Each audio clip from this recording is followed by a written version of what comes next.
everyone at St. Aloysius College and also Dr. Sridhar and his team at CES for giving me this opportunity to address you all. I have a presentation, so I'd like to take that. And while it loads, I just wanted to correct one little thing that Sharon said, that I have, I have not worked on NEP 2020. I had the privilege of working with Dr. Kasuri Rangan on the draft NEP 2015. And in fact, this template is something that we made at that time to talk about the draft NEP, the Kasuri Rangan committee draft. What has been released on 29 July is the government's version of the policy. And we are delighted that actually it has enormous overlap with the draft policy that we were part of writing, actually. So let me now go ahead and point out to you that this policy is actually a very, very comprehensive policy which addresses, and this is just the academics, it addresses everything from early childhood care and education, school, higher education, adult education, leading up to lifelong learning, the whole gamut of education. Today, we will be talking largely about early childhood education and also some and school education. And in early childhood education, I want to point out that we are not the policy does not only address what schools will do or preschools will do, but it also addresses itself to what Anganwadi should do and what homes should do.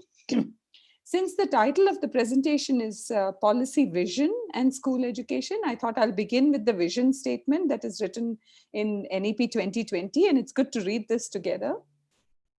The purpose of education system is to develop good human beings, capable of rational thought and action, possessing compassion and empathy, courage and resilience, scientific temper and creative imagination, with sound ethical moorings and values. It aims at producing engaged, productive, and contributing citizens for building an equitable, inclusive, and plural society as envisaged by our Constitution. What does that mean for the individual? So somewhere else, the policy goes on to say, the policy says, the NEP lays particular emphasis on the development of the creative potential of each individual. And this is very important for education providers, schools, colleges, to focus on, that the policy lays emphasis on the development of the creative potential of each individual.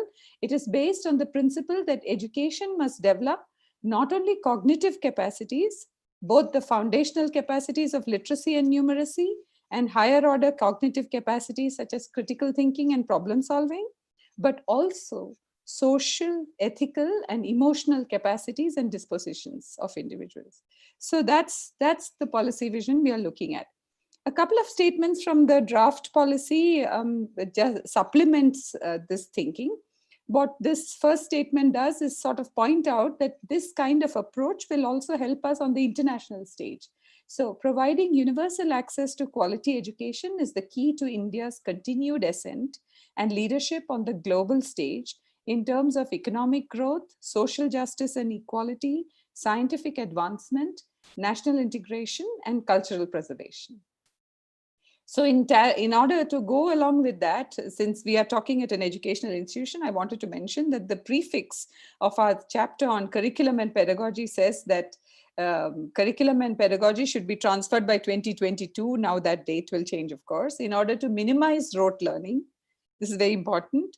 And instead encourage holistic development and 21st century skills such as critical thinking, creativity, scientific temper, communication, collaboration, multilingualism, problem solving, ethics, social responsibility, and digital literacy.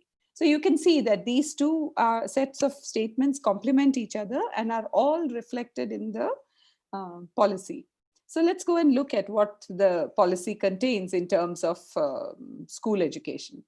So the committee, as early as maybe September or October of 2017, had realized that if there were three things that we could do, we would have done the country a very huge service. And what are these three things? The three things is to bring in children between the ages of 3 and 6 into the fold of formal education, as part of early childhood care and education. And I'll explain that. I have more slides down the road.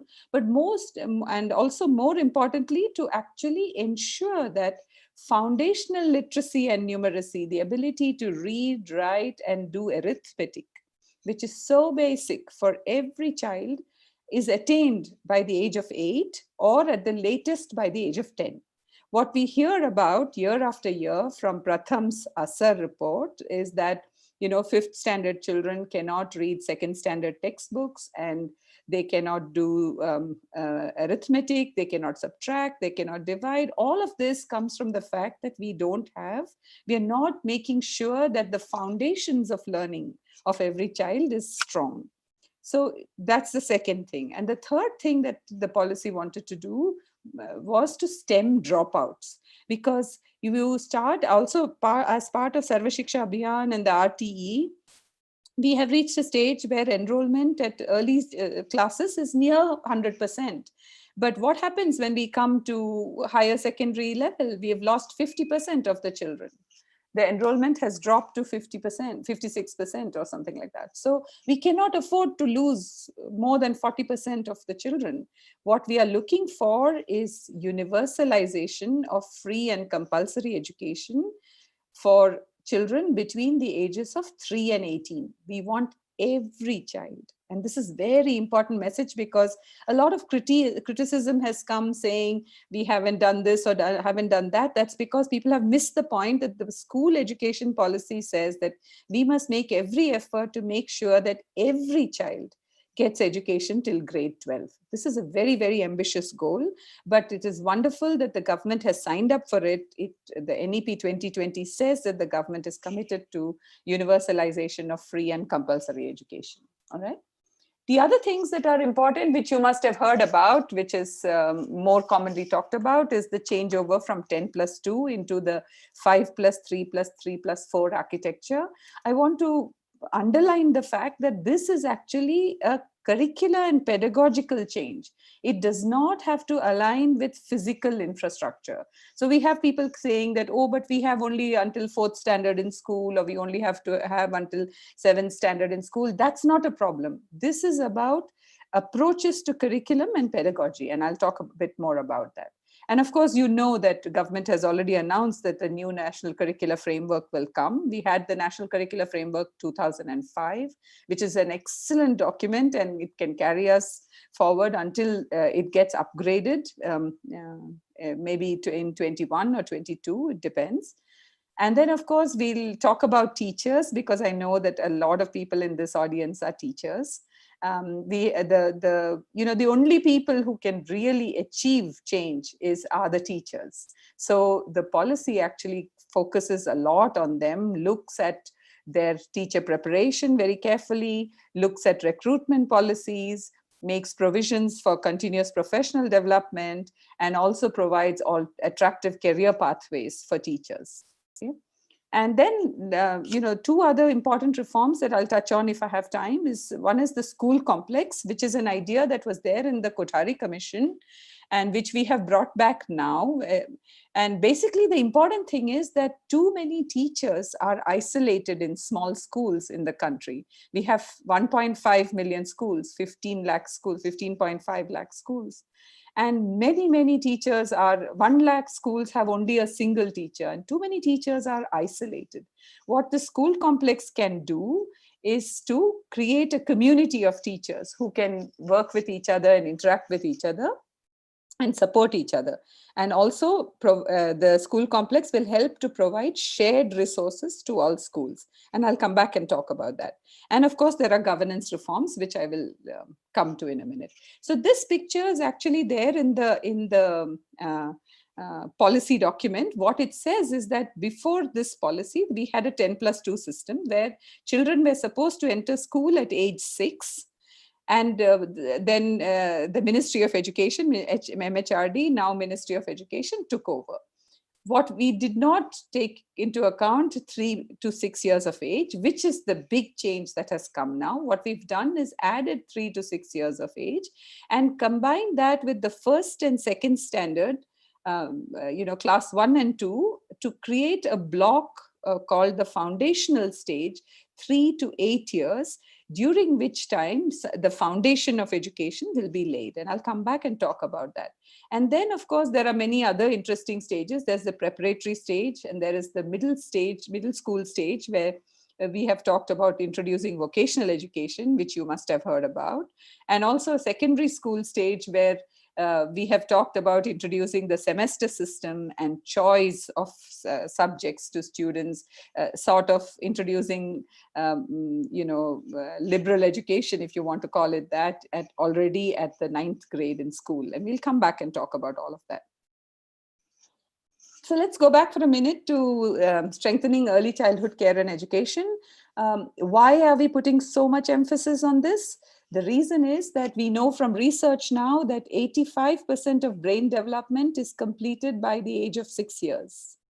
And this is the age that children were coming into school. So clearly we have to put some thought into the 0 to 6 ages of the children.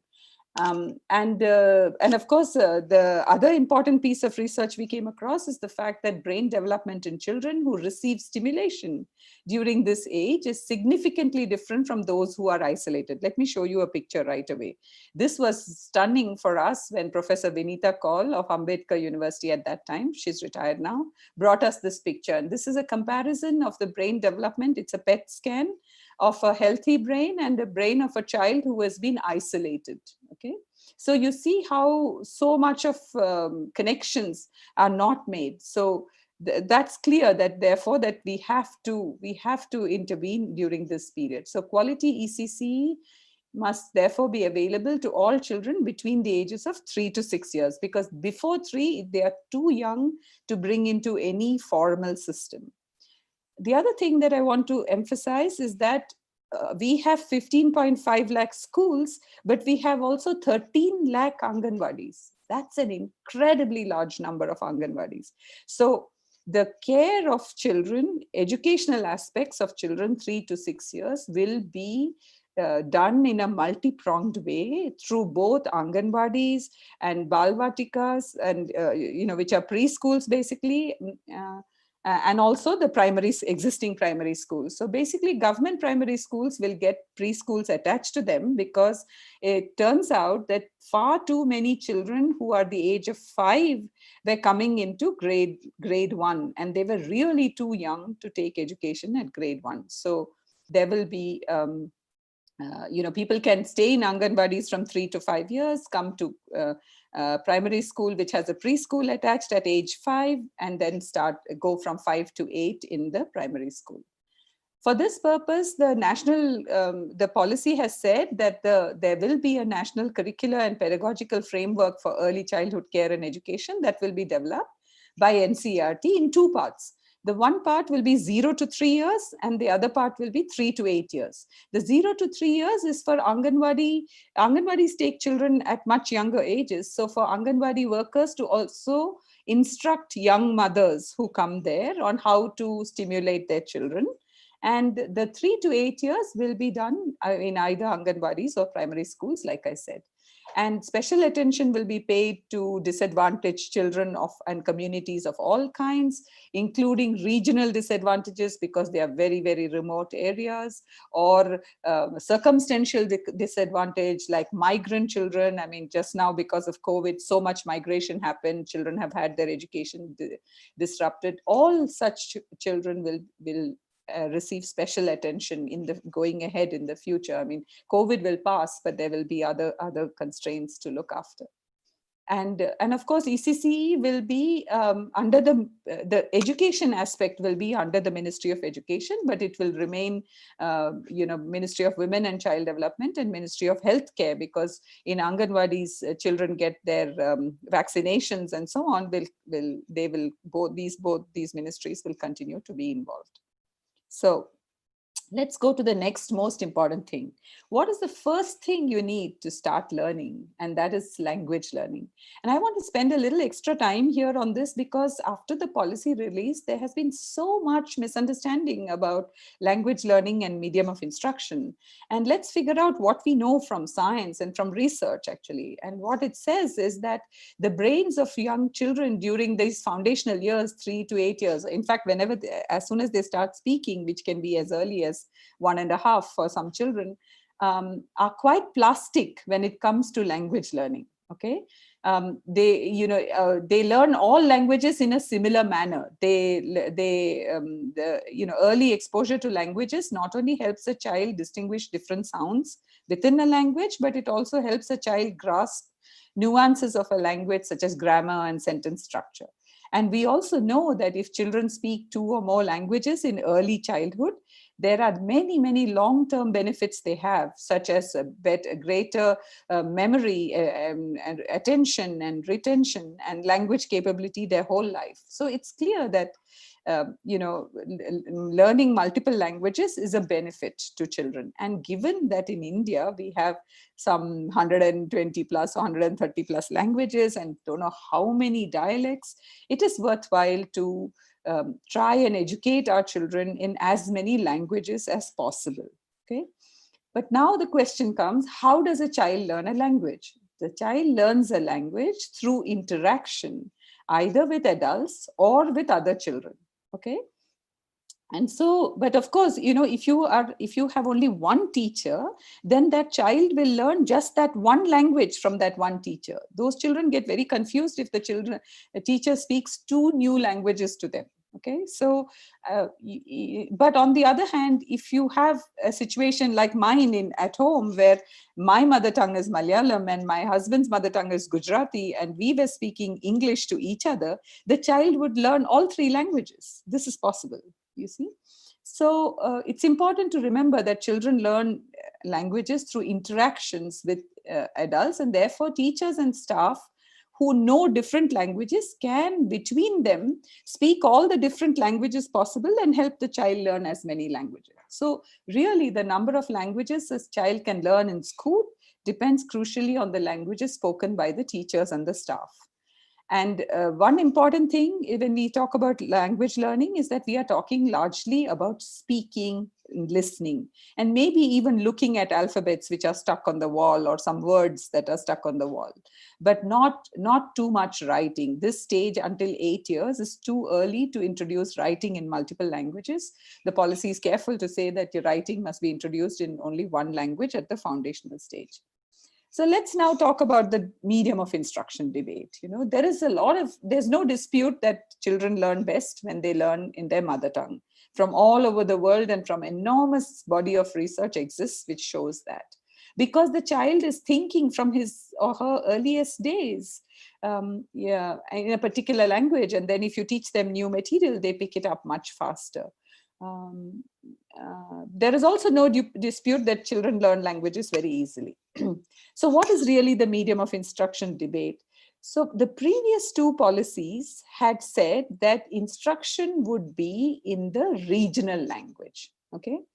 This means that it is Kannada in Karnataka, Marathi in Maharashtra, Telugu in, undivided Andhra Pradesh, now Telangana and Andhra Pradesh, and Tamil in Tamil Nadu, and so on. Okay. But that meant that we were encouraging about 20 languages in the country. That's all. Okay. But what this policy does is go beyond that and say that, no, we should teach children in the local language at the very least, preferably home language or mother tongue, but local language. So like in my case, home language, it was English. Mother tongue could be Malayalam. But if we were living in North Karnataka, at the borders of Maharashtra, then the child would probably get an education in Marathi. So my kids would see that as a foreign language, as foreign as English. But for many other kids, it would not be a foreign language, So, and in the borders of Mangaluru, Konkan region, you could teach them in Tulu, and for borders of Andhra, you could teach them in Telugu, and so on. So our policy goes beyond regional languages and suggests to the state government that try and offer education in local languages, and private schools will also be able to do this. But yeah, so I'll come back to English in a minute. And the other thing that we found was that, the language the child learns also depends on,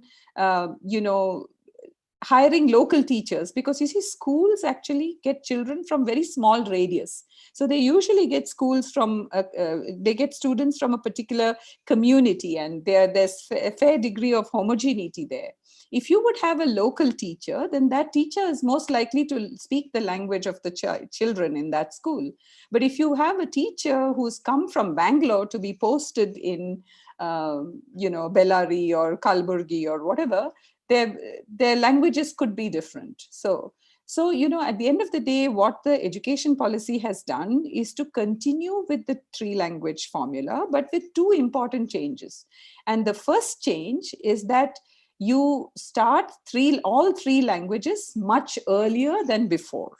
I think the second language was started in 5th grade, and or third language was started in 5th grade. I don't remember how that works, but we are saying start all the languages before the age of 8, and certainly before the age of 10, which is before 5th grade. And then we're saying that select any 3 languages based on geography and availability of the languages. There has to be a school that is teaching in the medium of instruction that you want to learn.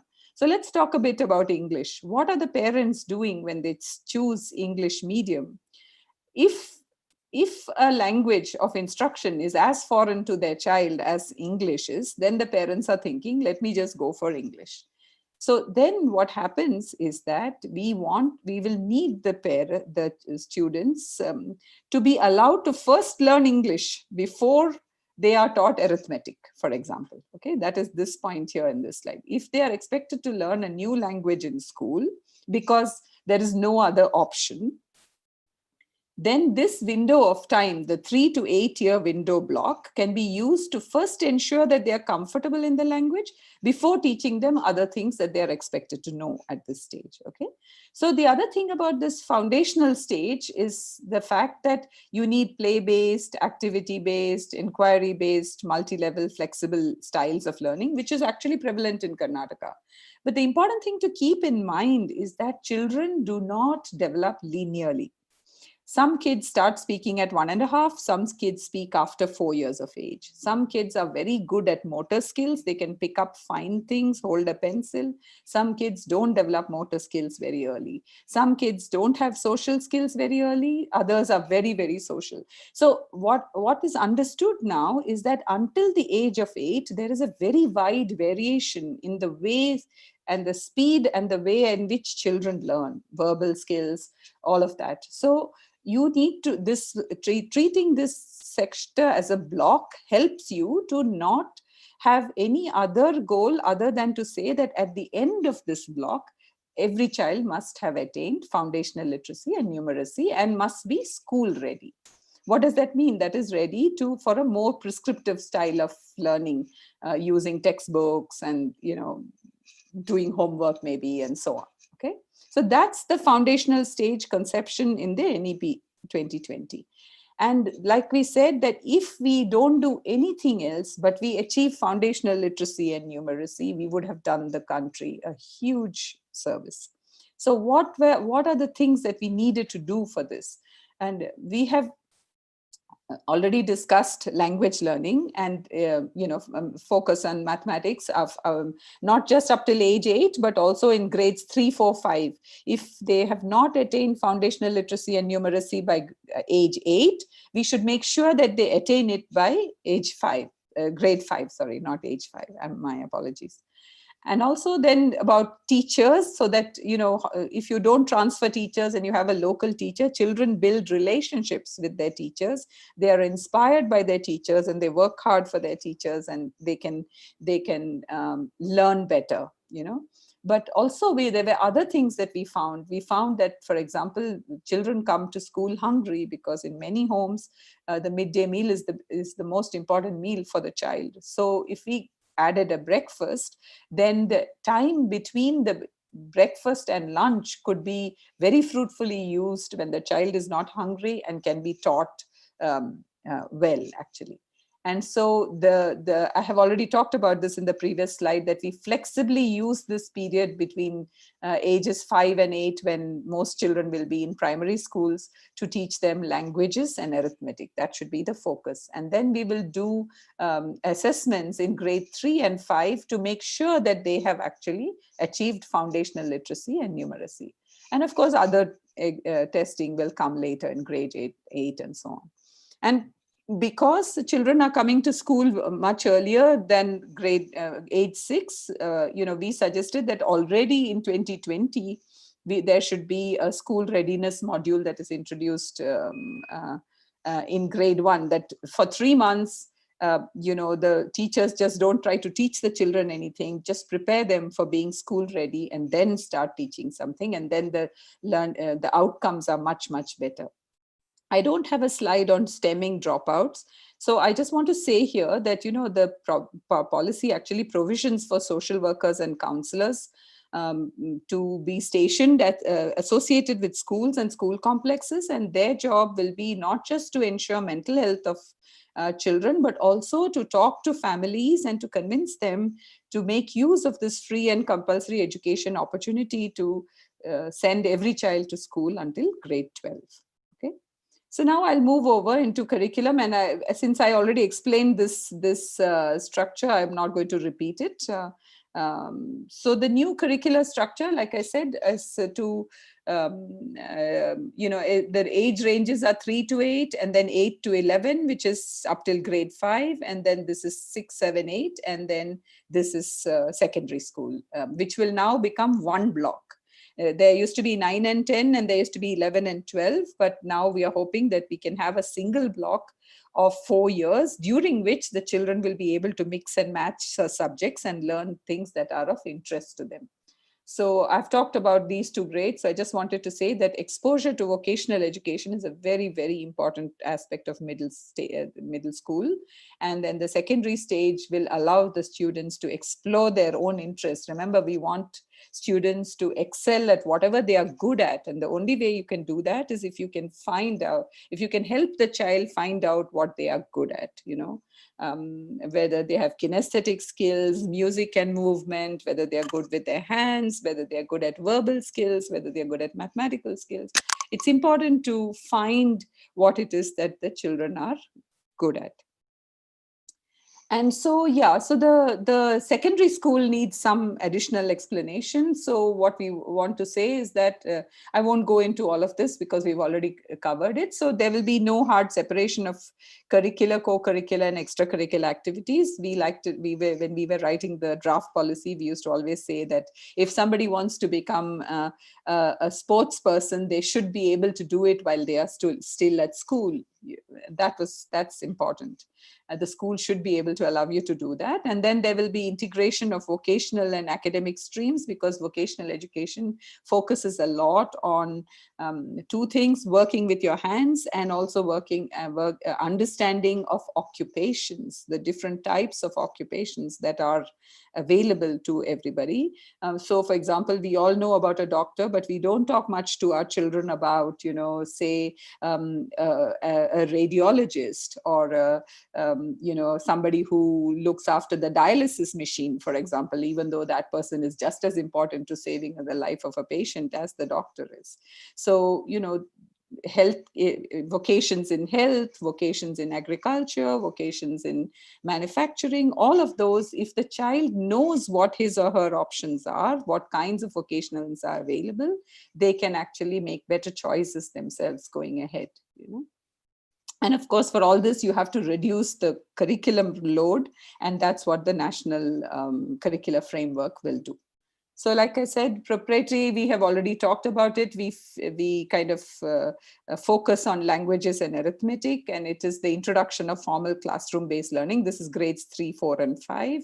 And this is that if the child has not attained foundational literacy, this is the time to fix it.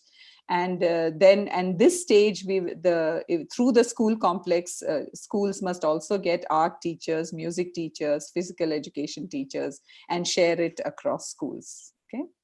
And of course, in grade 5 onwards, It's possible to teach children science, math, and so on, international languages bilingually in English.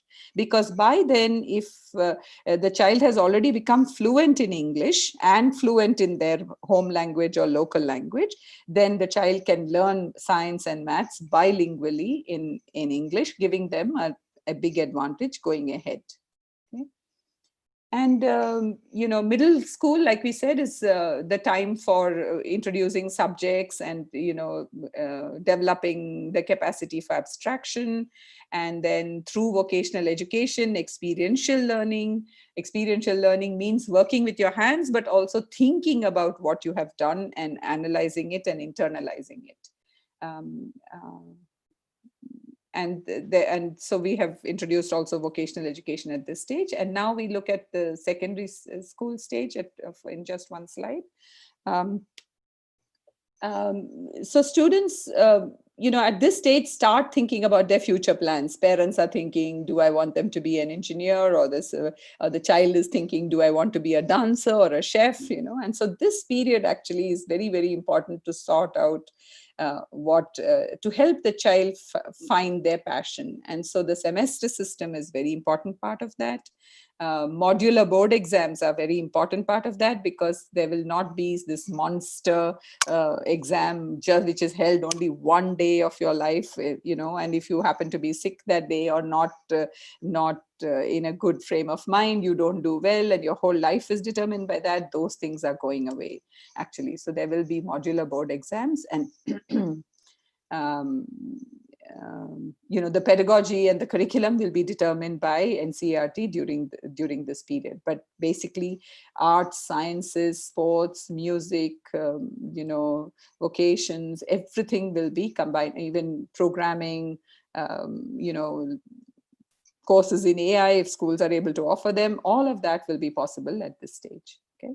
So if secondary school is very interesting and the child has learned a lot and has found their passion and has, learned something to such a level of proficiency that he or she is ready to go into industry and work, there is no reason why the child needs to go immediately to higher education. We believe that a lot of children will be able to go out and work for some years and then decide to come back to higher education if they feel that it adds value. So we had suggested multiple entry and exit in higher education. It will also be applicable at school education, in the sense that if a child drops out at school at ninth grade and wants to come back later, they should be possible for them to come back. But at the time of writing the policy, we really had multiple entry and exit in higher education in mind.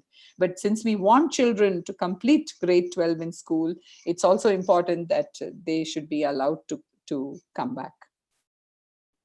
So why did we take away all the subject boundaries and leave so much to choice? Because, as is written here, a comprehensive, this is called liberal education all over the world. A comprehensive liberal education develops all capacities of human beings: intellectual, aesthetic, social, physical, emotional, and moral, in an integrated manner, because you learn about society, you learn about your community through all the subjects that you learn about things that give you happy joy, such as art and music and all of that. Okay, so liberal education, as we said in our DNAP, it explores the remarkable relationships that exist among the sciences and humanities, mathematics and art, medicine and physics, and the surprising unity of all fields of human endeavor. So this is very, very important. That's why we've done that. And I'm almost at the end of my presentation. So what I wanted to say was that this is the definition of education is different for different people. And there are many, many, many definitions of education. But one of the definitions which I like very much is this one, which is put out by Professor Whitehead, who was a mathematician cum philosopher, who was first in England and then at Harvard University. And he wrote this very little book called The Aims of Education in 1949, which is even today a delight to read. And what he says here is that students are alive, and the purpose of education is to stimulate and guide their self-development. And this is, if you think about it carefully, you will realize how accurate it is.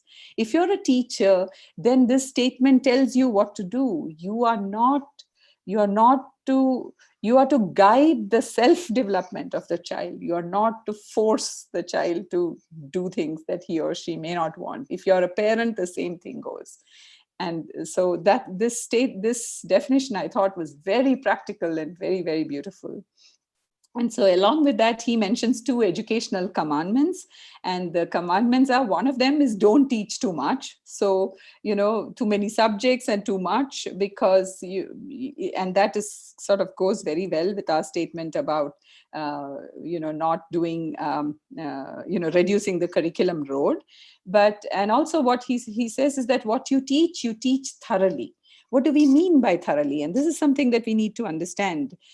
When we say thoroughly, it means that the student is in a position to make use of that learning. How?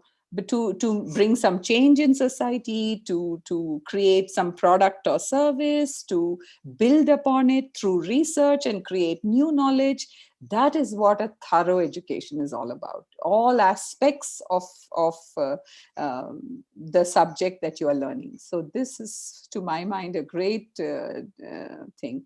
And who will do all this? Obviously, teachers. So teachers are the torchbearers of change. And you must have heard already that the B.Ed degree is going to become a 4-year degree and be offered at universities, which are much richer environments where many other subjects are being studied, so that potential teachers, young students who are learning to become teachers, can also learn some of the subjects that they would like to teach in if they want to become a subject teacher, for example.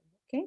And, because I talked about teacher transfers, we have made a suggestion to state governments about recruiting teachers to a district and then appointing them to a school complex. We'll see if the state governments do it that way. It's their prerogative.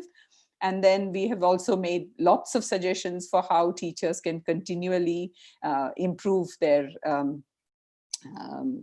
learning and exposure by taking courses that will be available at local levels through district and block level institutions. And the State Council for Education, Research and Training will be strengthened a lot and brought on par with NCERT. And they can take charge of some of these things to do that. And then also teachers can become teacher educators and move into becoming faculty for these B.Ed degrees, or they can go into administration and so on. So teachers the teaching must be an attractive career option. That we've done. I think I've run out of time, so I'm not going to get into school complex that much. Maybe someone else will speak about it. But basically, I've already explained to you the school complex. The concept is that one secondary school and multiple primary and middle schools will come together, 15, 20 schools in a radius of, I don't know, in a contiguous geography, so that people can come together and share teachers and resources, labs, playgrounds, and so on, but also teachers, physical education teachers, music teachers. State governments may not be able to afford placing a music teacher in every school, but they can certainly put a music teacher in a school complex. And so we think that it's a great way. And that what that will happen is that if you put 30 schools together, we'll create a community of 80 or 100 teachers. And that community can then support each other and learn from each other, create professional communities and subjects and so on. And the principal of the secondary school will lead this community, and they will take charge. They will receive much more. The school cluster will receive much more autonomy from the state governments to decide on curriculum and what they teach children and how they teach children. And we think that this is going to help children a lot in various geographies. And governance, basically, there is going to be, the state governments used to provide, school education as well as regulate school education. And we've said that the same department cannot do that. Regulation and school education provision will be separated out. And there will be a new state school standards authority, which will oversee public and private schools on par. And the state government should focus on providing quality government education. and that's what it will be. And then there are things like standards. I don't want to get into this. I think I'm out of time, so let me stop here. Thank you very much. Thank you, madam. Education provision will be separated Since out, we have and there will be a new a short time, can we have one or two questions? Certainly. Okay, there is one question from the staff over here that is in this 5 plus 3 plus 3 plus 4 structure. Yes. Talking about these first 5 years, whether a child starting from nursery to the second standard is going to be compulsory at the time of implementation? What does that mean, compulsory? See, the child will either be in an Anganwadi if the child starts at 3, or at home, right? I mean, most of us look for either preschools or Anganwadis to send our children to. So in the cities, mostly it's preschool, but in rural areas, it's mostly Anganwadi. So the child is there. What happens is that because the Anganwadi workers are not trained to educate kids, the children actually start getting bored by age 5. So then they will move into school and join grade 1. And it is much too early for them to join grade 1. So, the effort to give them foundational literacy and numeracy remains irrespective of whether the child is in an Anganwadi or a preschool or in primary school. They will smoothly move from one into the other. But the responsibility of ensuring that by the time they are 8, they have achieved foundational literacy and numeracy is with the primary schools. So, in that context, madam, continuing, does that mean that the schools which are having first standard and second standard, they should also have now the nursery and the UKG, LKG sections compulsorily, or they can have only first and second standard? So I think that is a matter of choice, but we believe that in government schools, government school teachers have for a long asked for preschool sections in government schools, because they feel that a lot of parents are looking for preschool and they don't find it. So they go to private schools and then they just continue there. So they feel that government schools are not competitive if they don't have preschools. So I think what state governments will do is that they will start LKG and UKG in primary schools, in government schools. For private schools, it's up to them whether they want to add or not, because many of them actually run preschools also separately or on the same premises. It's really up to them. But the focus should be on teaching languages and arithmetic. So I think what state governments will do. Okay, madam, thank you so much. Well answered. And you spoke really beautifully on the subject of school education in the new draft, new educational policy 2020. On behalf of the organizing team, I thank you profusely for that wonderful presentation. Thank you so much. Thank you. Moving on, we are expecting the arrival of Dr. MK Sridhar. The honorary president says, but he will be delayed a little, I heard. So we move on with the third speaker first. And in between, Dr. MK Sridhar will join as soon as he arrives. It's my pleasure to announce that now we'll be having Dr. Padmavati BS, who is the director of SES, to speak on NEP 2020. I request Ms. Beulah, faculty at the Occasional Studies Department, to introduce Dr. Padmavati BS to us. Over to you, madam. Good afternoon, everyone. It is now my great pleasure to welcome Dr. Padmavati BS for this session. I'm proud to introduce Dr. Padmavati BS, who holds postgraduate degree in political science MPhil and doctoral degrees with specialization in foreign policies, that is of India and the US, from the Department of Political Science, Bangalore University.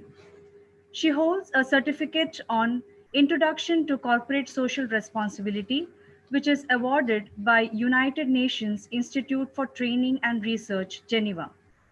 She has completed Women Entrepreneurship Program of IIM Bangalore and is a certified global career counselor from University of California, Los Angeles Extension. She has coordinated and headed nearly 30 national and international survey-related projects and has served Karnataka Knowledge Commission, Government of Karnataka as Senior Research Associate. As the coordinator and a senior faculty of social sciences, she worked with the International Academy for Creative Teaching and served as a member of the National Council for Teacher Education. She has contributed to the drafting of Karnataka State Youth Policy as a member of the drafting committee and facilitated project implementation as project coordinator of Madiwala Biodiversity Park Project, a flagship project of KLCDA, that is Karnataka Lake Conservation and Development Authority. She is the convener of subcommittee task force on implementation of new education policy in Karnataka, constituted by Karnataka State Higher Education Council, Government of Karnataka. Dr. Padmavati is presently serving as director at Center for Educational and Social Sciences, Social Studies, CES Bengaluru. So on behalf of St. Aloysius College Autonomous Mangaluru, I extend a warm welcome to Dr. Padmavati BS and request her to illuminate us on the topic Higher Education Post-National Education Policy. Okay, before thank Madam you so takes much over, for the a few wonderful instructions to the participants. This event is live in both Zoom and YouTube. So in case if you are having any difficulty in getting connectivity in Zoom, you can switch over to YouTube. The links are sent to you. You may put your views and questions to the resource persons in the chat section, which will be taken up with the panel at the appropriate time. Kindly be present for the entire duration of this webinar to get the clear picture on NEP process. Over to Madam Padmavati for her talk on higher education. Over to you, Madam. Thank you for the wonderful introduction. But now Professor MK Sridhar sir is already online. Keeping in mind his tight schedule, would you like to go ahead with his thoughts and then I can come back?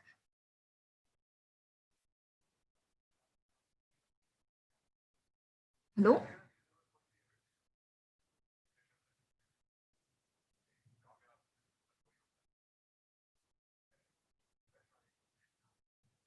Hello?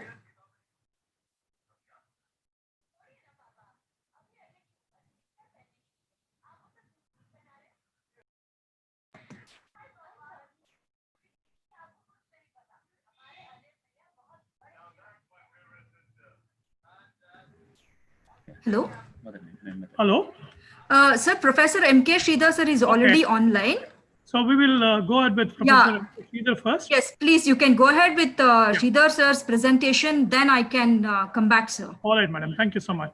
I'm very happy to announce that we have with us Dr. MK Sridhar, who is Honorary President of CES. I now request the Director of LCRI Block, Dr. Richard Gonsalves, to introduce Dr. MK Sridhar to you.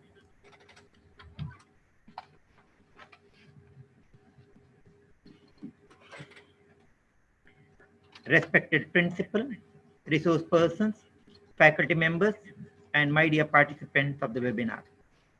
It is my privilege to introduce Professor MK Sridhar, the resource person of today's webinar on National Education Policy 2020.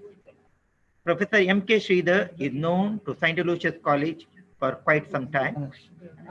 He is an advisory committee member of DDU Kaushal Kendra of the college. His concern for the economically poor student is really praiseworthy. Despite his busy schedule, he has consented to be the resource person of today's webinar. It speaks volumes about his love and affection towards our institution. Professor MK Sridhar is the postgraduate in commerce and has obtained Doctor of Philosophy from the University of Mysore. For 2 decades, he has worked as a lecturer at Vijaya College, Bengaluru. Subsequently, he joined Bangalore University as reader at Canara Bank School of Management Studies, where he became professor, director, and dean subsequently. He has successfully guided 4 MPhil and 8 PhD scholars. He has completed 11 research projects funded by government and other professional bodies.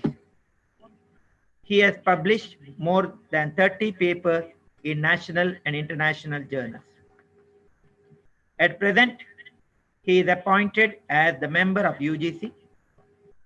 He served as member secretary of Karnataka Jnana Ayoga, Government of Karnataka. Recognizing his vast experience, he is nominated as a member of All India Board of Management Studies, AICTE, and Executive Council of Central University of Gujarat. He is also the honorary president of Center for Educational and Social Studies, CES, which is a partner in today's webinar. He is nominated by MHRD as a member of a committee to draft national education policy under the chairmanship of Dr. K. Kasturirangan. He also served the Indian Red Cross Society Karnataka chapter as its vice president. He is a renowned social activist for social and national causes. His life sketch was published as a book entitled Sahasrapadi. Udaya TV and Information and Publicity Department of Government of Karnataka have profiled him as an unique achiever. For his contribution in various fields, he was conferred with Karnataka Rajyotsava Award and General President Gold Medal by Indian Science Congress. I feel it is our privilege to listen to him. On behalf of the management of St. Aloysius College and the organizers of this webinar, I accord a cordial welcome to you, sir. Now I request Professor MK Sridhar to give your views on National Education Policy 2020. Thank you. Over to you, sir. ಎಲ್ಲರಿಗೂ ನಮಸ್ಕಾರ. Saint Aloysius college ಮತ್ತು Cessna ಜಂಟಿ ಆಶ್ರಯದಲ್ಲಿ ನಡೀತಾ ಇರುವಂತ ರಾಷ್ಟ್ರೀಯ ಶಿಕ್ಷಣ ನೀತಿ ಸಂಬಂಧಪಟ್ಟಂತ ಈ ವೆಬಿನಾರ್ ಅಲ್ಲಿ ಭಾಗವಹಿಸಕ್ಕೆ ಸಂತೋಷ ಆಗ್ತಾ ಇದೆ. I have challenges of throat and challenges of time. So kindly excuse me for my brief interference in your program. I thank Dr. Padmavati for having accommodated me, and I thank St. Aloysius, which I visited many a time in the last couple of years with regard to their programs under DDU Kaushal Kendra. I think Dr. Leena, who was a senior consultant in the technical secretariat of the Education Policy Committee, must have shared with you some of the highlights of the policy.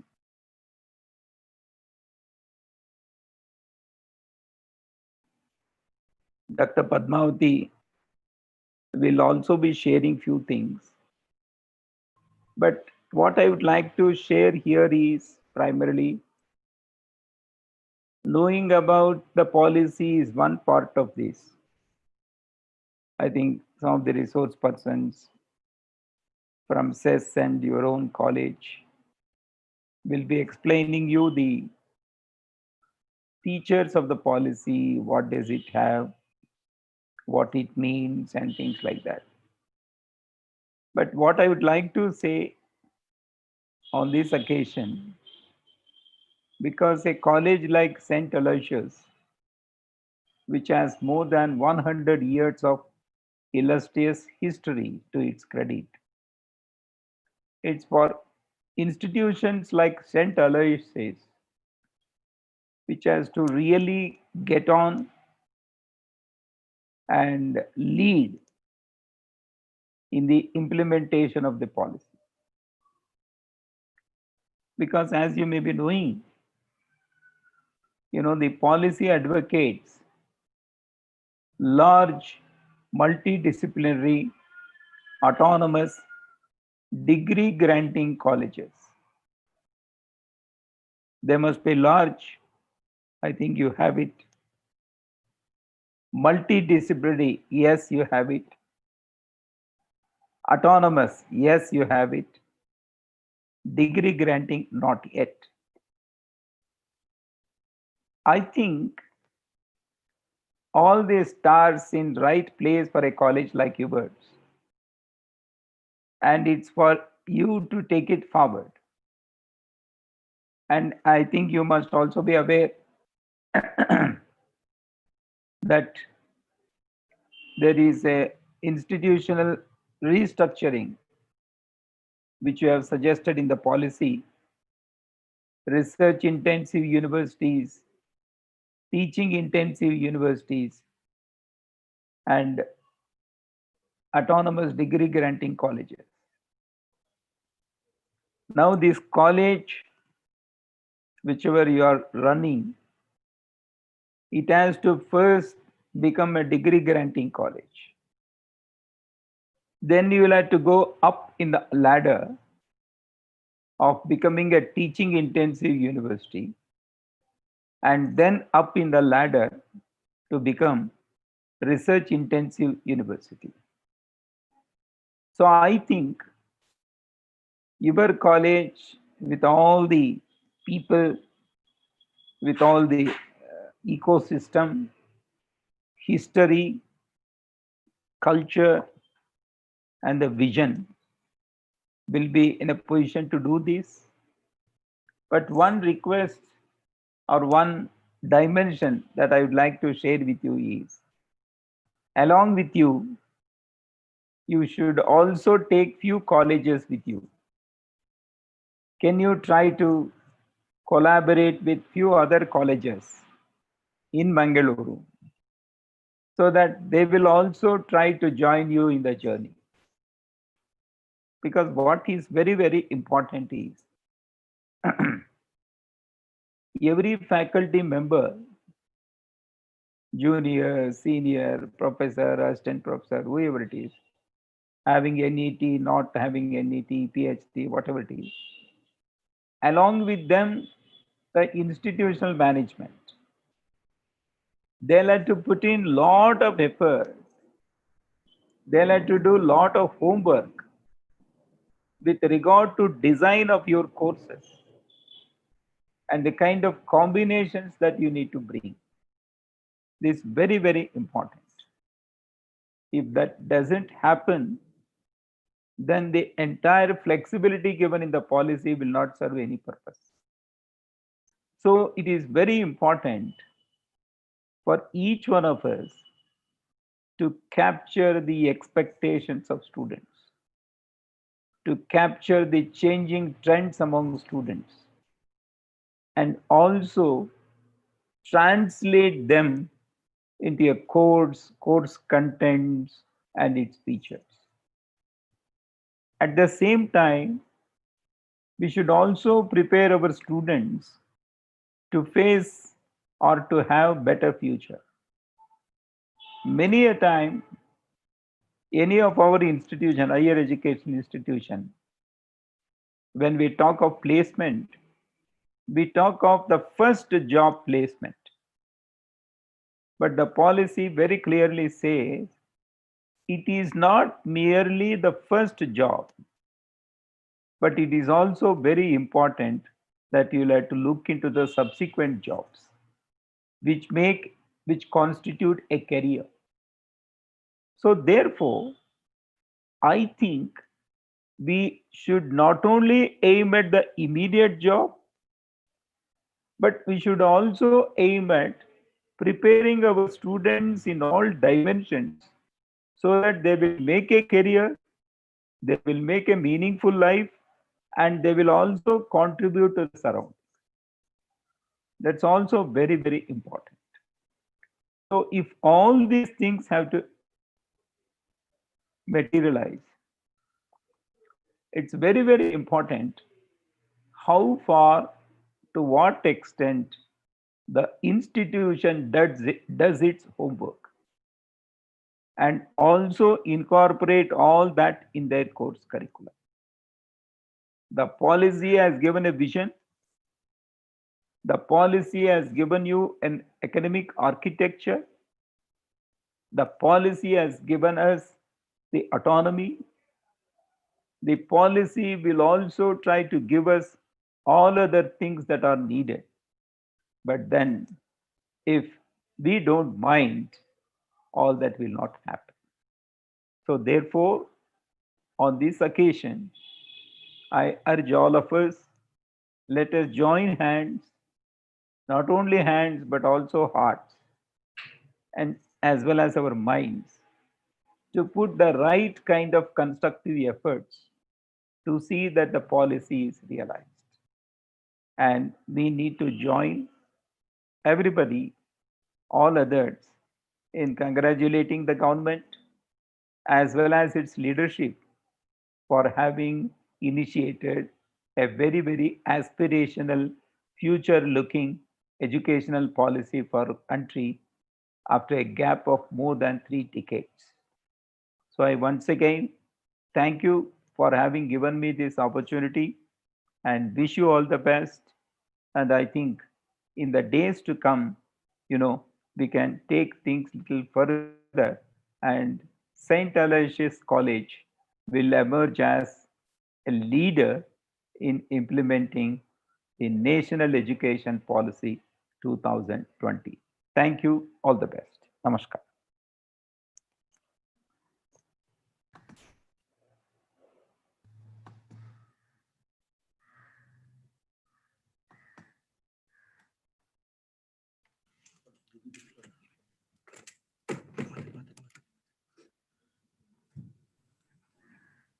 Thank you, Dr. MK Sridhar. If you are there, we can ask one or two questions to you, sir, if you'll be able to.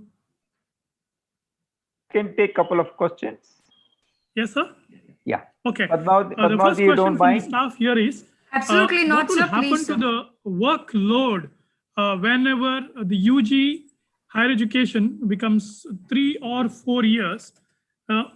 How do we plan the staff workload? That is the first question to you, sir, in case if you are willing to answer that. See, one thing is to be kept in mind. The policy is just out, and we need to actually look into, work out all the details of this entire thing. See, for example, curriculum framework has to be prepared, and that curriculum framework will definitely bring in lot of things. And then after the curriculum framework, if all the principles laid down in the policy, first the curriculum framework has to fit in. Then comes the question of, getting into the minute things. So what I would like to say for the time being is, definitely this will have its own impact on the workload. But whether it will increase or reduce, and please also try to understand, increase or decrease in the workload, let us not calculate in terms of hours. It is a kind of work also. See, for example, if you say 40 hours a week, 40 hours a week is fine. But then in those 40 hours, what is that we can do? I think every teacher has to become effective teacher, in the sense we need to identify the priorities for us to take on. This is one dimension. The second dimension is with the kind of academic architecture that is envisaged in the policy, I think we need to take up various other models, of sharing, collaborating, partnering between institutions also. Third, there is also issue of blended learning. Blended, some portion of the credits the students will be able to take online. So all these things will have their own issues. That's why I said it is an institutional homework and leadership which is going to be very, very critical.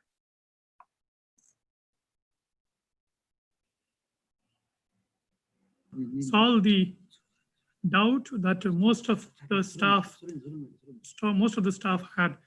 I think you heard, Doctor, thank you very much. It was very well answered. I think most of the staff who had a doubt with regard to this question, this workload and other things, you have answered it very well. You also told us very clearly that we should first become a degree awarding university, followed by teacher intensive and then research intensive, as and when we progress. So that was very clearly told to all of us by you. Thank you very much, Doctor. We will allow you now to sign off because we know that you have one more engagement. Yes. Thank you very much for joining and enlightening us on NEP 2020. Thank you. All the best. Thank you. Thank you, sir. Now, may I request Madam Padmavati to take over and speak on higher education. Thank you so much, sir. In fact, I will be building my presentation on the basis of what MK Sridhar sir has already said. But before going further, at the outset, on behalf of Center for Educational and Social Studies, I thank the St. Aloysius College for co-organizing this webinar with CES. And I also congratulate the college for taking this first step towards implementing the NEP. And going by what Sridhar sir was talking about your college, perhaps you would be leading in implementing the NEP in the country.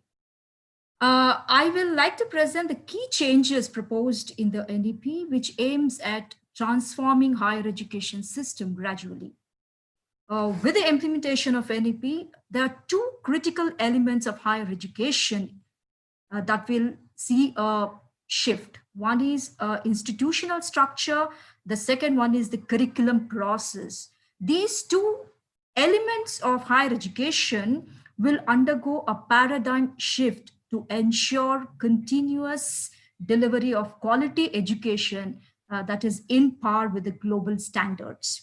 Let me share the proposed changes just to give you a feel of how our higher education system will be in the coming days, that's post NEP.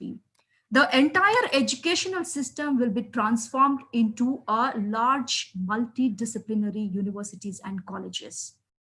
The definition of a university, the very definition of a university will be changed.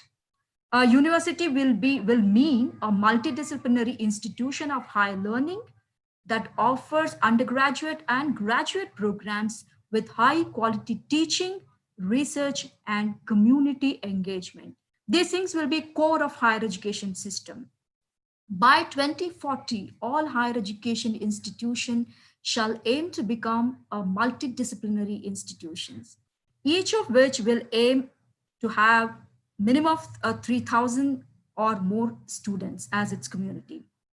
By 2030, there will be at least one large multidisciplinary higher education institution in every district in India. The gross enrollment ratio proposed in the NEP, including the occasional education, will increase to 50% by 2035. This is a massive change that the higher education system is going to witness. What are the structural changes, the key structural changes? There will be three broad types of higher education institutions, which Professor MK Sridhar sir has already mentioned. I will just reiterate that, just to consolidate that. There will be a research intensive universities, those that place equal emphasis on teaching as well as research.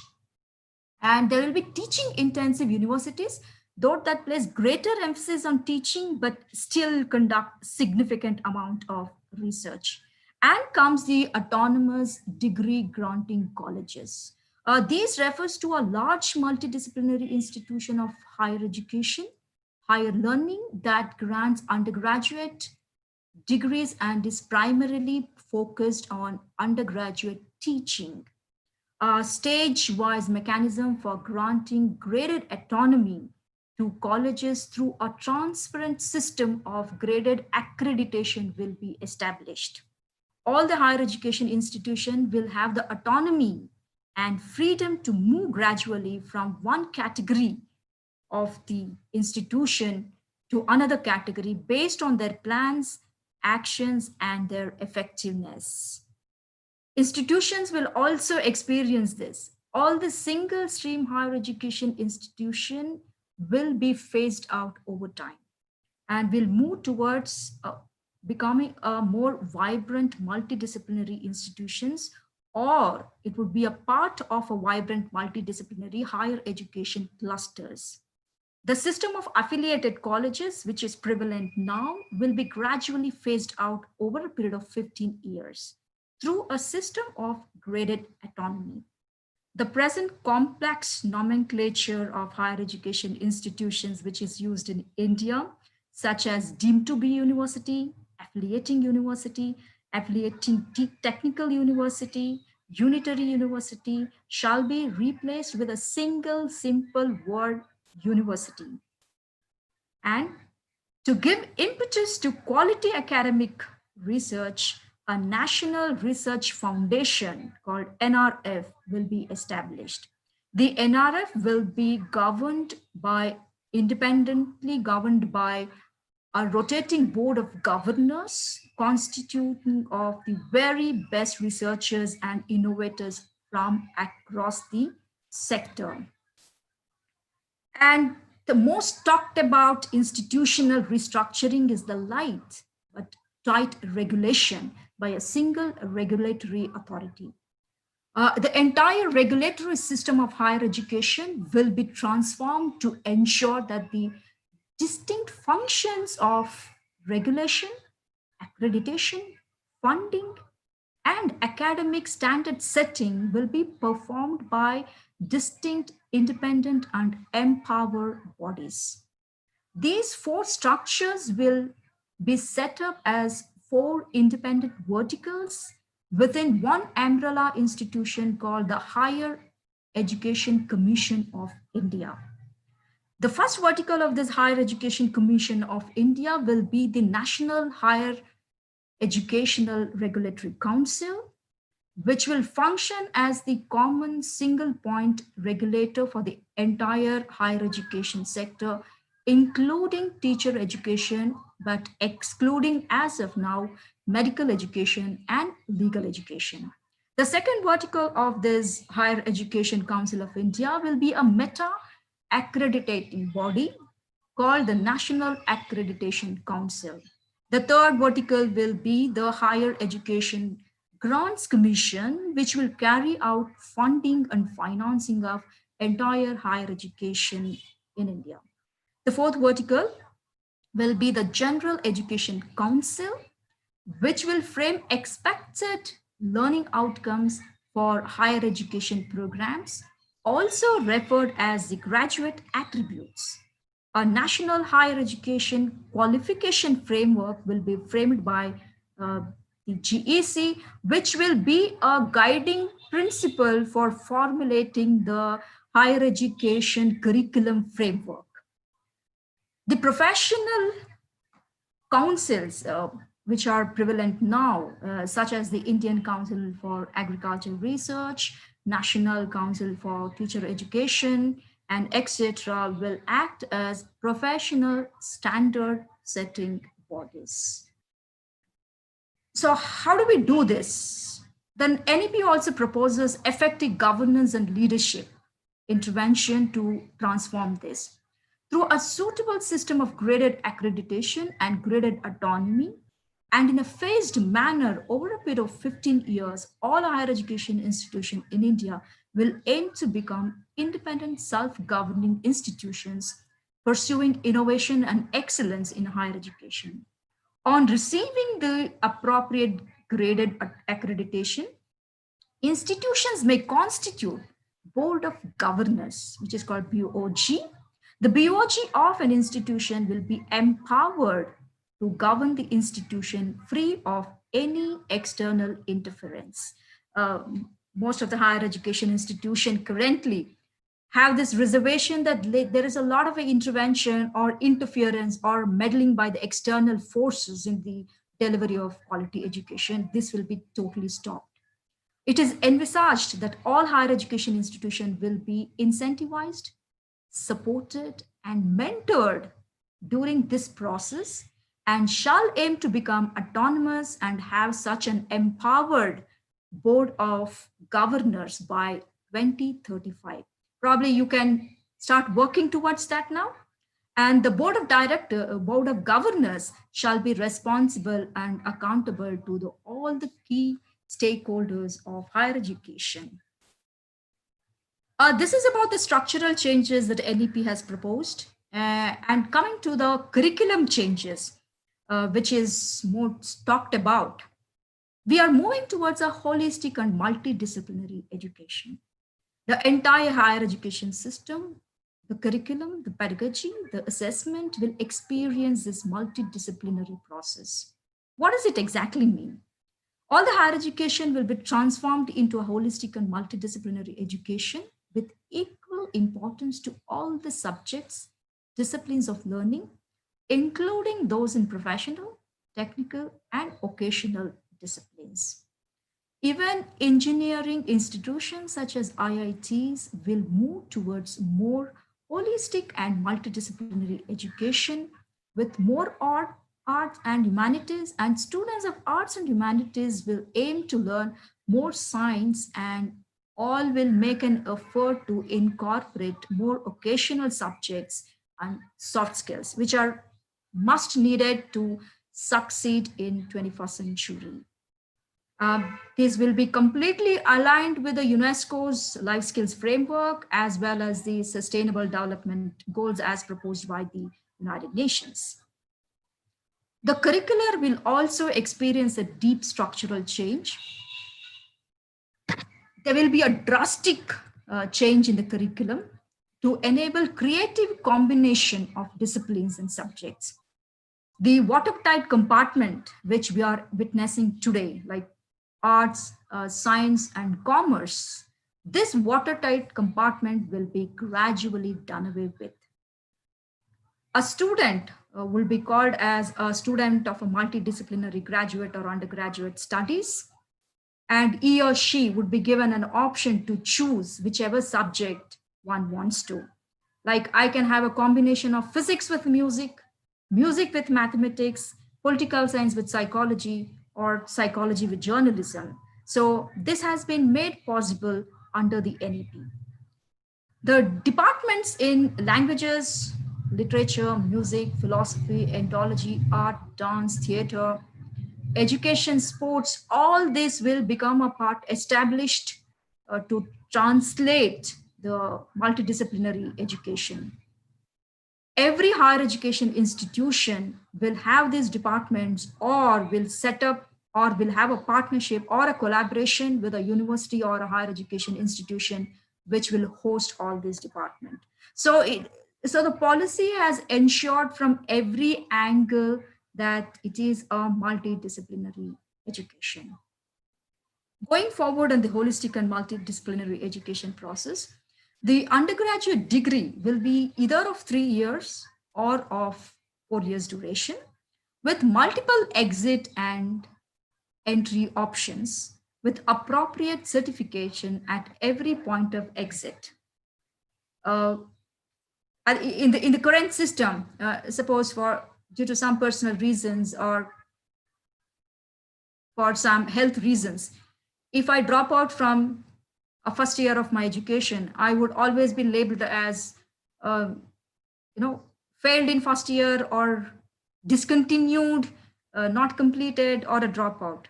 But this NEP has given an option wherein there is a continuous education with multiple entries and exit. Right. So what is that says? Madam, can I interrupt you? Can I? Yes, sir. For a minute? Yes, sir.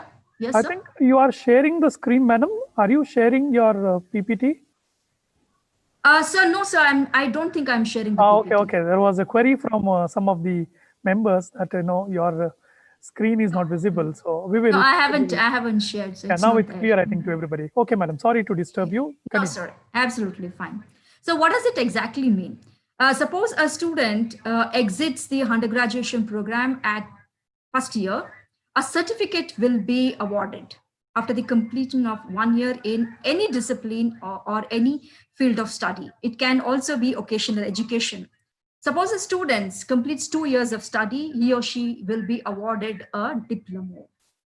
And if a student completes 3 years of program, he or she will be awarded a bachelor's degree. And suppose a student completes 4 years of program or a study, he or she will be given a multidisciplinary bachelor's program after completing 4 years. Every student will have an academic bank of credit. Students' credits will be digitally stored, and while awarding any certification or a degree, all this will be taken into account. And the possibility is a student can study a part in a particular university and can transfer to another university as well. So the geographical distinction or jurisdiction, what we have been talking about in the current system, will be gradually done away with this. And the 4-year program may also lead to a degree with research if a student wants to opt for a research interns course in his or her 4th year. So the entire multidisciplinary education and research university will be set up called NERUs, a model public university for holistic and multidisciplinary education at par with the IIMs and IIT will be established. This is to ensure to attain the highest global standards in offering higher education in India. So there are other certain provisions which I will not touch about. Students will be provided counseling support, like institutions and faculty will have the complete autonomy to innovate on matters of curriculum, pedagogy, and assessment especially. The institution, the respective institutions, faculty will have lot of liberty to introduce their own academic subjects, curriculum, pedagogy within the broader curriculum framework. Probably once the central government passes this curriculum framework, state will have a lot of autonomy to propose its own, and within that framework, the institution will have a lot of liberty to design their own curriculum, pedagogy, and assessment. And the entire academic exercise will be learner-centric, and teachers and students will collaborate, partner, and cooperate to design what they want to learn. And all the assessment system will also undergo a lot of changes. The institutions will decide what sort of assessment is required for their students and students. Choice-based credit system will be totally revised for instilling innovation and flexibility. Higher education institution will also move away from the high stakes examination. I think Dr. Lina Vadia ma'am also mentioned about this. The high stake examinations, which is really taking lives of so many young minds, is going to be done away with. And there will be more continuous and comprehensive evaluation with the help of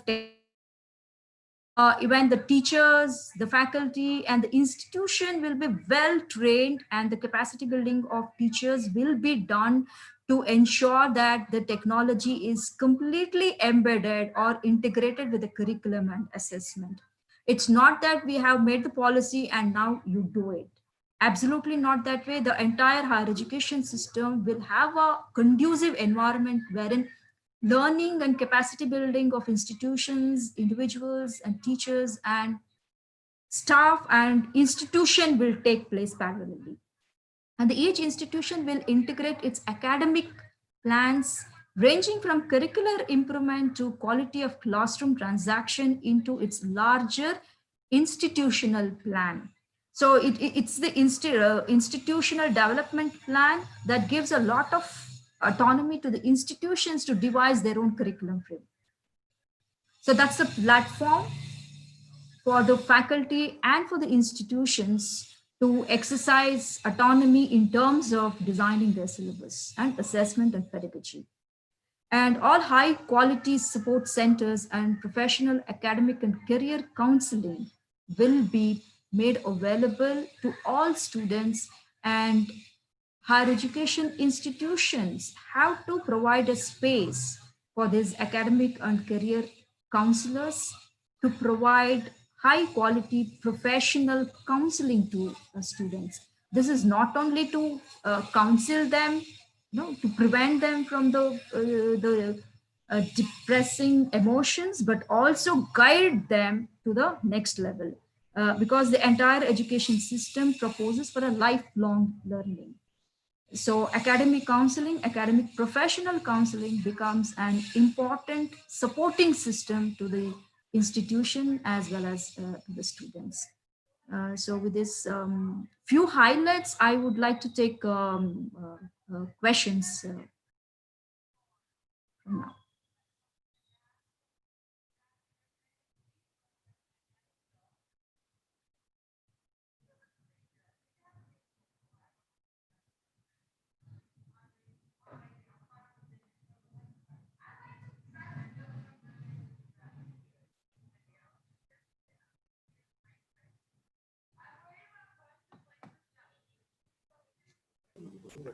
ನೀವು ಅಲ್ಲಿ ಅನ್ಮಿಟ್ ಓದ್ತೀಯ ಈಗ ಆಯ್ತು ಬಿಡಿ. Okay ಇಲ್ಲ. Hello, madam. Yeah, thank you. Thank you. It was a small technical glitch. I was not able to unmute myself. So now, madam, will you and you and Leena madam both can take these questions? I think Leena madam is still in the loop. She is very much there, I believe. Okay, Padmavati madam, yes. You are also there. There are a few questions, I think around 6 of them. One of you can take. I think this question I will ask to Madam Padmavati. Yes, sir. These are the questions which the participants have raised. So these are not from the house here. RTE Act, Right to Education Act, which is existing, and the programs which are achieved, the progress that is achieved under this so far. What will happen to this RTE Act and the progress that was achieved so far, under this new educational policy? Very good questions. I would answer from my perspective, but I also request Leena madam to supplement the answer. I want to share one thing which has come from a teacher, government school teacher. See, some of the recommendations made in NEP, RTE, especially for the school education, the teacher was mentioning like whatever has been proposed in the NEP, we were doing it in our own capacity. Now with the NEP, the entire activities of RTE has been integrated. And whatever the progressive programs have been implemented by the central government or under the state government scheme will be integrated, and none of it will be done away with. Especially we are also aiming at 100% school education and higher education. So all these programs will be a part of the NEP, especially at the school level. Okay, Madam Leena would like to add a little to this. Yeah, I just wanted to say that, the draft policy had recommended that the RTE be extended, because RTE at the moment applies to children between the ages of 6 and 14. Which is a grade 1 till grade 8 only. Now, I mentioned that we are extending it downwards to age 3 and upwards to age 18. So the RTE, we had said that the RTE should be extended. We had also said that the RTE should be reviewed, because, some provisions in the RTE had not been implemented, some had been implemented and wasn't doing well, and so on. So we have to wait to see what the government does, but the government in its NEP 2020 document has already committed to free and compulsory education for ages 3 to 18.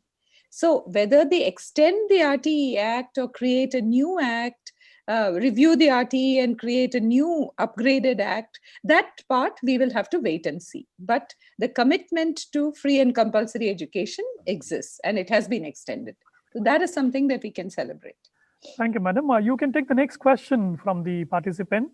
And the question is this: Norwegian model and the Finland model are the good models for education. Whether these models had any influence on our National Education Policy 2020? So I am not the expert on school education. But I'd like to confirm that international models were studied and were looked at, but it was not by me. So I cannot explicitly tell you, what ideas were borrowed, but the international models and best practices were looked at the time of preparing the policy. Yes. Okay. To Madam Padmavati, in Karnataka, we are following three major systems. You must be knowing at a higher education, we are following three major systems. For example, in humanities, we have history, political science, economics combination. Now, in the new NEP 2020, at the time of implementation, do you both feel, that this three major system will vanish and only one major system should come? Now, even the Karnataka Task Force on Implementing NEP is also working on the structure.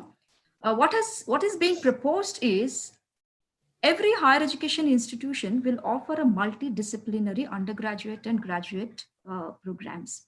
So the arts and science and commerce, which is currently prevalent, will gradually done away with. So in the place of this, we'll have a multidisciplinary education. So we won't have this commerce, science, and arts.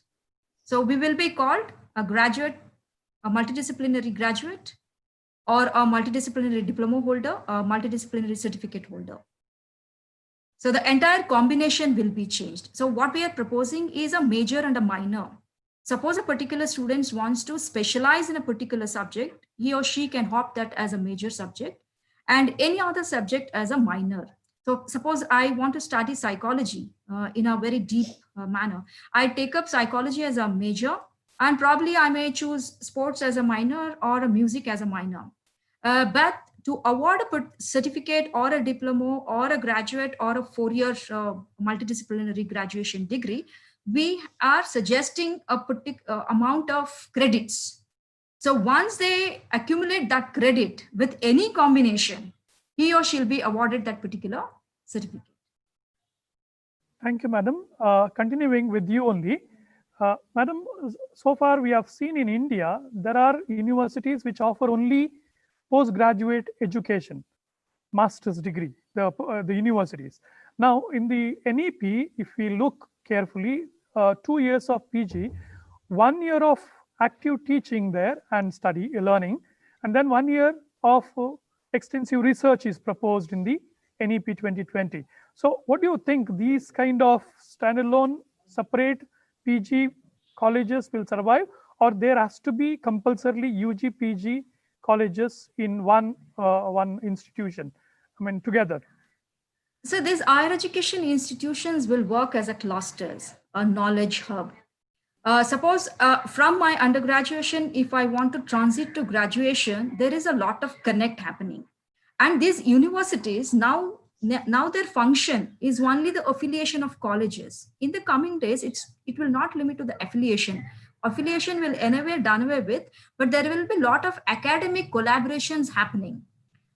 Suppose the undergraduate students wants to have an exposure at the graduate level activities, academic activities, he or she will be allowed to do that. MPhil will surely be done away, and there will be an integrated PhD program wherein a student will have a stipulated period of graduation program, undergraduate program, and he'll shift to the PhD program. So the one who choose to take research in a 4th year of multidisciplinary program can move to a PhD program. So the integrated program will be introduced. And coming to the teacher education, even the teacher education, which is now being done in a standalone B.Ed colleges or B.Ed institution will be eliminated. They have been given 2 years time. So within these 2 years, all these institutions, B.Ed institution, should become a part of the higher multidisciplinary institutions, or they have to have a collaboration or a partner with an higher education institution, which is a multidisciplinary, which has a multidisciplinary cluster, or they will be done away, they will be closed. So even the teacher education will be transformed into a multidisciplinary education. Only difference is in the second year or still in the process, at one particular point, the subject which are closer to the education will be introduced, and students have to choose that particular subject if he or she aims to become a teacher. And for PhD students, coming to the PhD students, and those who want to become a teachers or in the higher education institutions, even they would undergo a certificate course in teaching, and they will have an intense exposure to the pedagogic curriculum and classroom teaching and assessment to understand and sensitize and orient them towards the towards teaching. Okay, madam. If I may just very add, good point. You said that there cannot be standalone education or teacher educational institutions. They should be clubbed with the undergraduate colleges. That's what you said, right? Okay. Yes, sir. In 2 years' time from now. That was well said. Now, here is one more question to Madam Leena, if you could take this. Multiple exit, multiple entry, if it is allowed in the NEP 2020, will it not encourage a student not to compel the course? Like, for example, right now, if a student joins to first year degree or let's say 8th standard, he has to complete. So here in UG, in case if you are joining, if at all, if you give a multiple exit option, then will it not help the student, in a way like, he is not compelled to finish the course?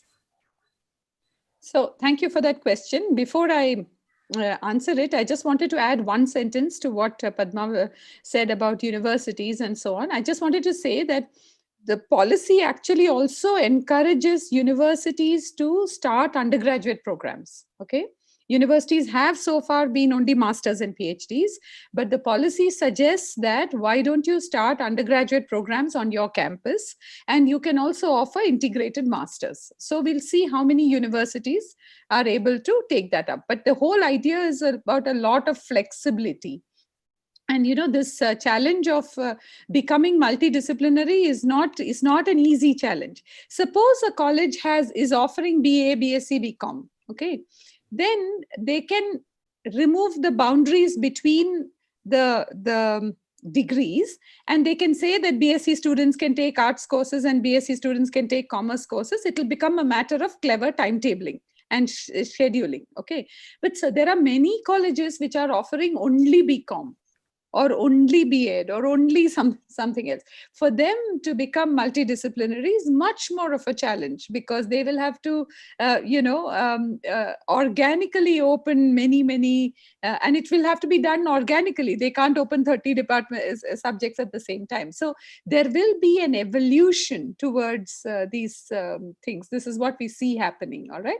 Now, coming back to your question, see, the multiple entry, multiple exit is meant to encourage people who are forced to drop their degrees. Many women are forced to do that because they get married and move on, or they have children, or somebody has a financial problem in their family and they have to go and help. So there are many reasons why people are forced to discontinue their studies, and the multiple entry and exit options are meant to assist those people to complete their degrees. Now, in general, people join a degree to try to finish it. Most of them are not trying to sort of, just leave, because some may leave because they don't like what they're studying. They may have come into a BEd degree and they feel that, no, teaching is not for me. I want to go and try to become an engineer. So then why do you have to finish the whole course? You can leave with that 1 year and take your credits. And if it's useful in the engineering degree, use it, you see. So the whole idea is to assist people and not, and so if a few of them have use it for other purposes, that's fine. Okay, that was very well answered, madam. I think you were very convincing. I have one or two questions left. Uh, this one is, I mean, any one of you can take, or both if you can answer this. I think Dr. MK Sridhar threw some light on this, but then going back again, the smaller colleges, how will they survive in NEP 2020? You also said that bigger colleges should take along the smaller colleges, but how to coordinate, how to take the smaller colleges along, and how this policy ensures that smaller colleges can still survive in NEP 2020? So should I start, Padma, or okay? So what I would like to say is that the idea, see, if a college has only 100 students and is offering just one discipline, the quality of peer learning opportunities for students is fairly poor. So the idea is to encourage colleges to grow their enrollment. All right. Now, the focus is on the quality of the college. So if a college happens to have relatively smaller enrollment, but is offering very high quality education, it's very unlikely that they will be shut down.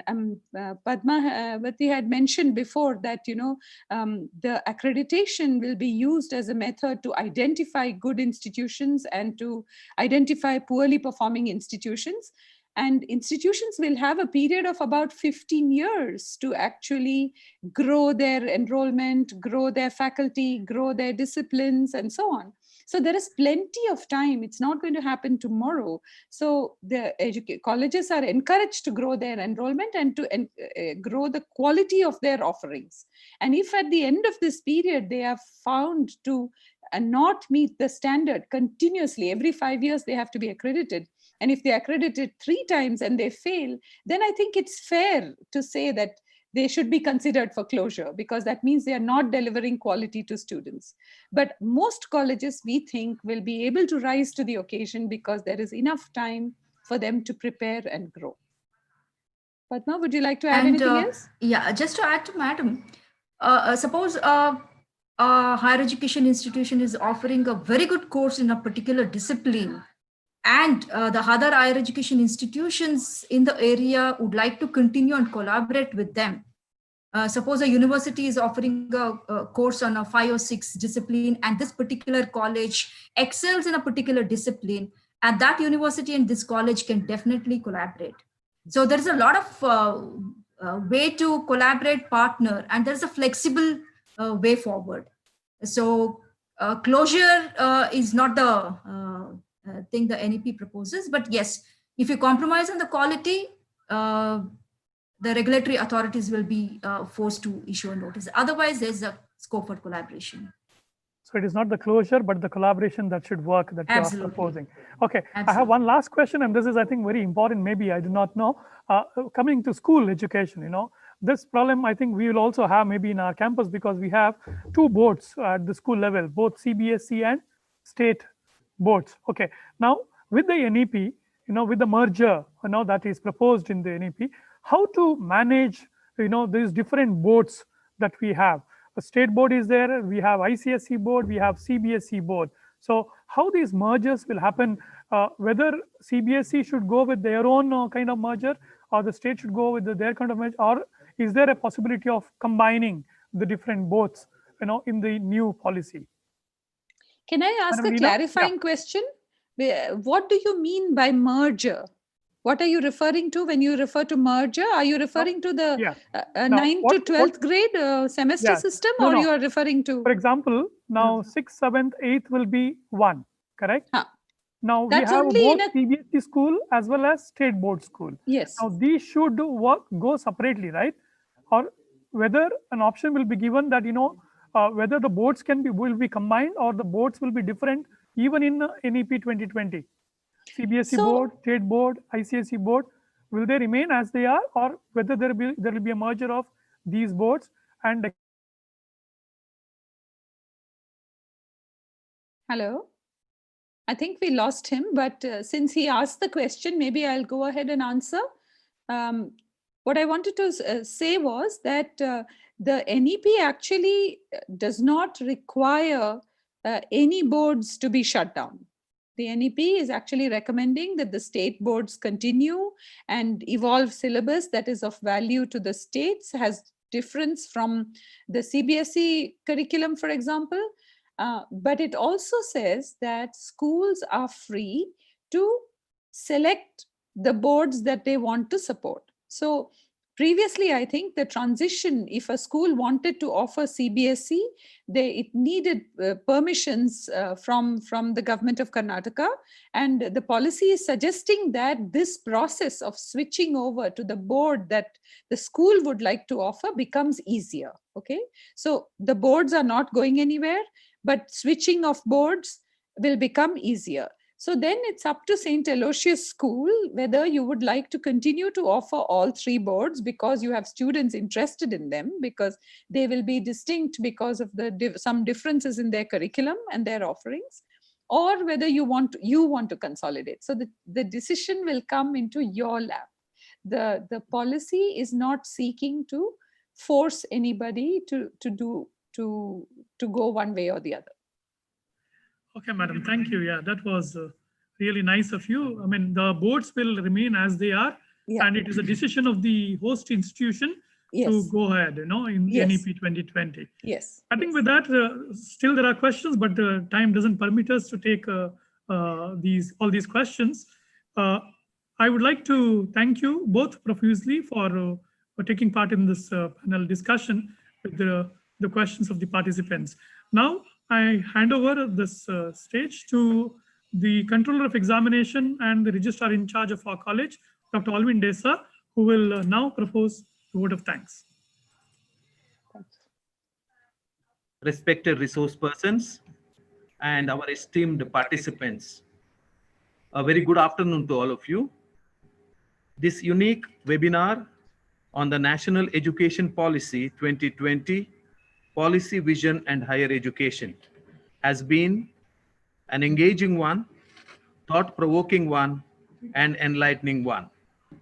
I'm sure most of us leave this webinar with an enhanced clarity and enhanced awareness about the new education policy. On behalf of the organizers, that is St. Aloysius College Autonomous Mangaluru and Center for Educational and Social Studies, Bengaluru, it's my pleasure to express our sentiments of gratitude to all who have been responsible for what I would call a very successful webinar organized by these two institutions. We are indeed privileged to have Professor MK Sridhar. He is not unfamiliar to us. He is one of our own. He is one of the members to our DDU Kaushal Kendra. He has been advising and mentoring us on issues related to our BWOC programs. He is the member of the draft committee of NEP, and also recently he has been the member of UGC. On behalf of both the host institutions, sir, a heartfelt gratitude to you. Thank you very much. We are extremely grateful to Dr. Padmavati, BS, Convener, Subcommittee Task Force on Implementation of NEP in Karnataka. Thank you, Madam, for addressing us on the implications of NEP on higher education. We would like to express our deep sense of gratitude to Dr. Leena Chandran Wadia. She has been part of this NEP, as she said, in 2005 earlier, and she has addressed us on the very significant aspects of the policy's vision for schools. Madam, thank you very much for enlightening us on that.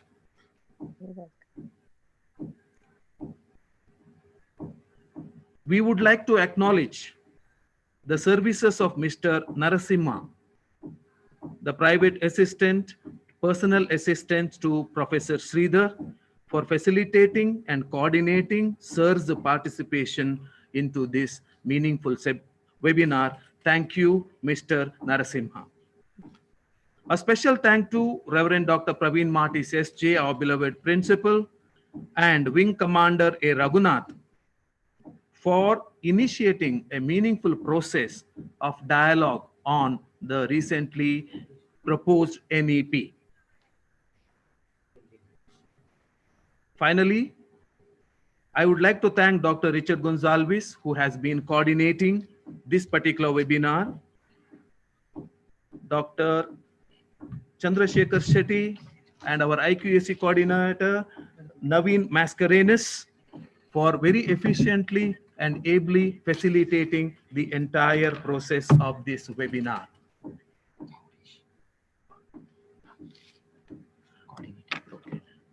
I would like to also mention Mr. Gaurish, who has been instrumental in organizing this and facilitating this webinar today. So with a grateful thanks to all the participants who have come in from all over the country and beyond and participated, expressed your views and added value to this webinar. This is going to be one of the series of webinars that we would be conducting. Thank you for participating, and we would like to have you in our other seminars in the series on NEP. Thank you very much. Thank you, Dr. Alvin. Thank you. Once again, on behalf of the organizing team, I thank all the participants, especially the resource persons, Madam Padmavati and Madam Reena, for your presence and for your guidance.